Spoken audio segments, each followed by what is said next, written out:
Perseverance. Being persistent in doing something despite difficulty or delay in achieving success. Were you aware to have perseverance, you actually have to run into obstacles first? Did you know that obstacles are normal in life? And they're also normal in DIY projects. Success is not going through life or DIY projects without facing obstacles. Instead, success is based on how you choose to deal with those challenges or obstacles when they do arise. Are you up for the challenge? Do you want to be successful?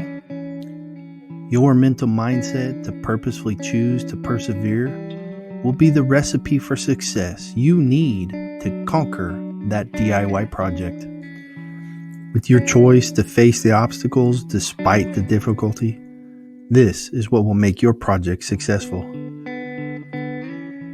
I just want to encourage you today, if you're struggling to persevere through a DIY project or take one on, I know you can do it. I know you can take the steps today to move forward with your DIY project, and you're going to have success. Good luck on your project.